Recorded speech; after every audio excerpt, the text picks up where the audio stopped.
Quem está chegando para conversar com a gente agora aqui no Nova Manhã Brasília é a Patrícia Castro, ela que é médica dermatologista e vai falar com a gente um pouquinho sobre o Dezembro Laranja, que é o mês que lembra justamente a importância de se prevenir e tratar o câncer de pele. Patrícia, bom dia, bem-vinda. Olá, Ariane, bom dia, muito obrigada pelo convite.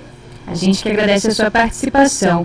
Patrícia, todo mundo ouve falar sobre o câncer de pele, né? Ele é o mais comum no Brasil, inclusive, segundo o próprio INCA. Agora, muita gente tem, por razões diversas, manchinhas, pintas, sinais. Quando saber que um desses pode ser um risco, pode ser um sinal de alerta e deve te levar a procurar um médico? A gente tem que ficar atento, né? Porque realmente, como é muito comum no Brasil, e aí as pintas, né, são muito comuns, lesões de pele são muito comuns no cotidiano de todo mundo, mas tem alguns indícios de que podem sugerir uma necessidade de avaliação médica para descartar uma lesão cancerígena, né? A gente sempre orienta que usamos uma regra fácil de avaliar, fácil de aprender, de entender, que é a regra do ABCDE, no caso, para avaliar pintas, né? Então, se a lesão, se você tem uma pinta, algum sinal na pele que esteja crescendo, a lesão que tenha um formato que tenha modificado, né, ela tenha mudado a forma da lesão, uma lesão com a borda, com a borda irregular, que esteja tomando um formato diferente, com crescimento irregular. Quando tem duas cores ou mais de uma lesão, uma pinta, por exemplo, se ela tem mais do que 0,6 centímetros a meio centímetro, e se é uma lesão que tem um histórico recente de ter crescido e mudado a aparência. Claro que a gente leva em consideração outras coisas, como a pessoa relatar que tem dor, tem sensibilidade, que a lesão no caso, pode sangrar, machucar, e não tem indícios de que esteja cicatrizando. Então, qualquer pinta, né, com esses indícios, ou mesmo uma mancha vermelha, alguma lesão de pele que não cicatriza, que machuca facilmente, que forma uma casquinha, pode ser um indício de uma lesão cancerígena e precisa de uma avaliação médica. Doutora Patrícia, bom dia, bem-vinda sempre aqui à Nova Brasil FM. Doutora, eu me recordo muito de um texto de fim de ano, aproveitando que a gente está no mês de dezembro, ficou muito famoso anos atrás na televisão, na voz de Pedro Bial, que dizia: use o filtro solar, né? Dava ali uma série de orientações para o novo ano, mas reafirmava a importância do uso do filtro solar. Eu sei que o uso do filtro é uma coisa que a gente ouve desde sempre, né? Tá no mesmo balaio ali de alimentação saudável, atividades físicas. E por que a gente tem tanta dificuldade de levar a sério, hein, essa orientação do filtro solar? Vale para mim também, doutora. Eu concordo com você. A gente tem essa dificuldade muito grande, né, de inserir. Eu acho que criar o hábito, criar a rotina, leva um tempo. Até mesmo porque eu acho que a gente vem de um histórico, né, não tão antigo, dos nossos avós, que ainda não existia a rotina, a cultura, e não tinha nem informação suficiente nessa época, no sentido científico mesmo, sobre o filtro solar dos nossos antepassados mais próximos, dos nossos avós. Então, é um histórico mais recente, é uma história mais recente, então, é uma evidência mais recente de que tem a necessidade de usar, porque ele protege realmente, ele é o que mais protege do aparecimento de um câncer de pele, né?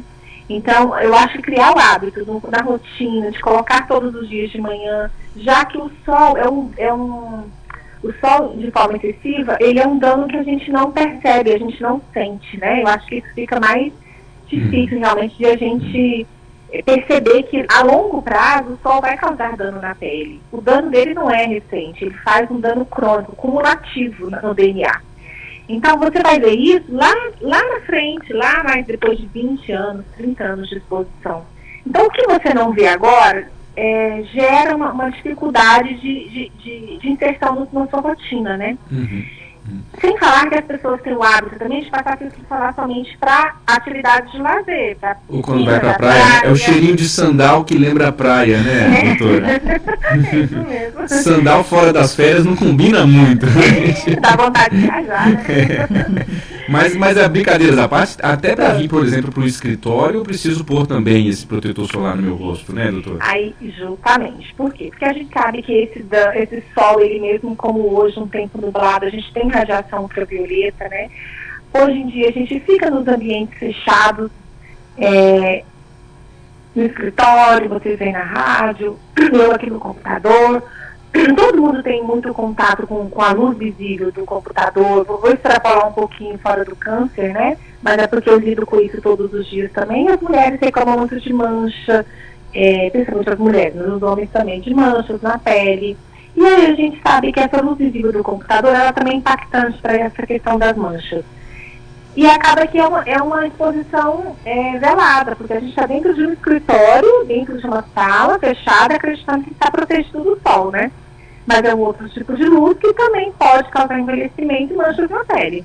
Então acaba que esse uso realmente diário, aplicado pelo menos pela manhã e na hora do almoço, é o ideal de cuidado preventivo para evitar o câncer de pele.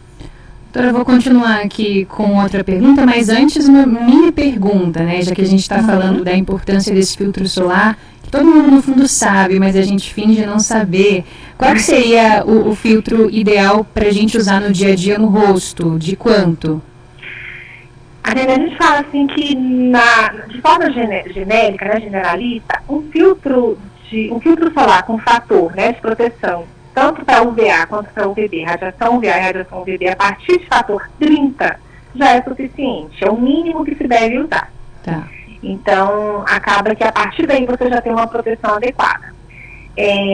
Não tem aquela história que as pessoas falam, doutora, mas se eu passar de um filtro 30 para 60, eu vou dobrar minha proteção? Não vai. Não é essa correlação com essa, né, de forma exponencial, como as pessoas estão achando. Mas quando você aumenta mais a fotoproteção, 50, 70, 90, hoje em dia a gente tem os 99, a gente realmente cria uma barreira um pouco melhor, não é o dobro da proteção, né? Mas assim, é uma proteção significativa quando principalmente a pessoa já tem alguma doença de pele, que a gente quer reforçar aquele cuidado.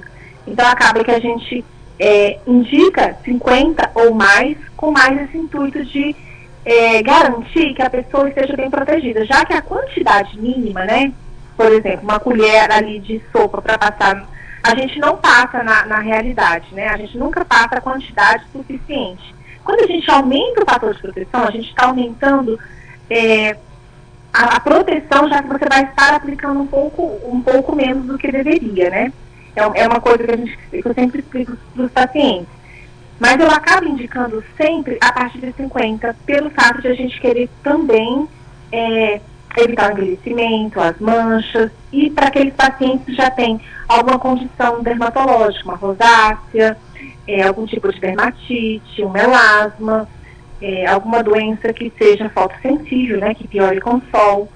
Acaba que a partir de 50 é o que a gente mais indica, mas de forma genérica, a partir de 30, se todo mundo usar 2 vezes ao dia, já garante uma excelente proteção.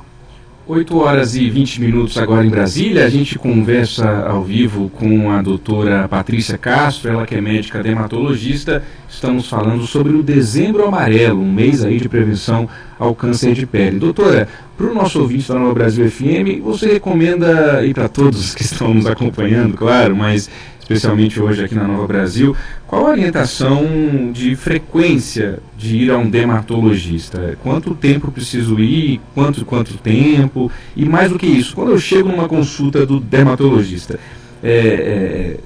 os senhores todos são treinados a identificar ali no meu corpo todas essas manchinhas, ou tem que ser uma coisa que parte do paciente? Olha, doutora, eu tenho aqui essa mancha aqui, levanta a camisa aqui, eu tenho essa outra, tem uma outra aqui nas minhas costas. Como que é o comportamento dentro de uma consulta de dermatologista? Então, Diego, a rotina do dermatologista acontece da seguinte maneira. Quando o paciente chega no consultório, eu sempre oriento o paciente peço a autorização dele, claro, né? Posso examinar todas as suas lesões, então todo dermatologista tem essa prática, de a gente pedir a pessoa para se despir, ficar somente das roupas íntimas, para a gente examinar tudo, né? Então a gente não olha somente com o olho, a gente usa dois instrumentos, a gente usa uma lupa, mas a lupa aumenta pouco, a gente usa principalmente o dermatoscópio, que é de forma assim, como se fosse uma lupa, só que com um aumento maior, aumenta ali dependendo do dermatoscópio que você está usando, de 30 vezes a 70 vezes a imagem, e permite a gente ver os detalhes que justamente, por exemplo, a gente tem sinais dermatoscópicos, né, de cada lesão, do que é um melanoma, do que pode ser uma pinta que tem risco para melanoma, do que é um carcinoma celular. Então, de acordo com as características que a gente tem que levar em consideração, a gente examina lesão por lesão com o dermatoscópio.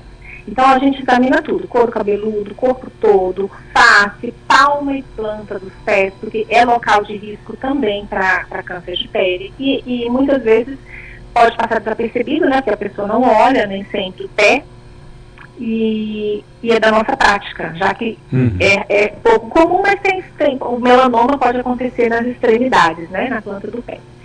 Então, a gente tem essa prática de examinar tudo, não precisa pedir, o paciente solicitar. Claro que o paciente sempre fala, mas tem 3 aqui que estão me incomodando, essa e aquela. Claro que como a pessoa é leiga, às vezes o que está incomodando ela nem sempre é uma lesão de risco, né? E muitas vezes uma pintinha plana, marronzinha, que para ela é bonita, para a gente pode ser uma lesão de risco. Daí a necessidade de avaliação do especialista mesmo, do dermatologista. Pode ouvir aquilo, né, doutora? É meu charme, né? Minha pintinha de estimação aqui, né? Já eu vou vou fazer um relato aqui que aconteceu com uma paciente minha. Veio para tratar um melasma no rosto, né? Aquela mancha de gravidez, e estava com uma blusa decotada. Ela estava com uma lesão bem típica. Então, quando eu olhei, eu falei, gente, essa lesão é um melanoma.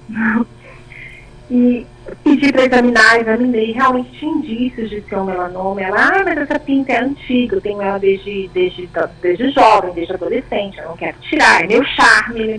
Lembrei dela por falar justamente essa frase. E aí eu expliquei, a gente fez biópsia, era um melanoma in situ, ou seja, aquele melanoma inicial, né, que a chance de cura é alta, você tira e faz o acompanhamento, mas acima de 90% de chances de cura. Daí a necessidade dessa avaliação sempre anual, para a gente pegar, identificar as lesões, justamente naquele momento de início, né, que a gente consegue levar para a cura, não vai ter desdobramento de coisas mais graves. Perfeito. Agora são 8h24. A gente conversou com a doutora Patrícia Castro, ela que é médica dermatologista, trouxe para a gente esse alerta da importância de se prevenir e tratar o câncer de pele, de estar aí com as consultas médicas, as visitas, inclusive, aos dermatologistas em dia também, para que a gente possa evitar qualquer tipo de problema e, em caso de haver, de fato, um câncer de pele, que ele seja descoberto no início, para que o tratamento possa ser feito e para que a pessoa seja curada rapidamente.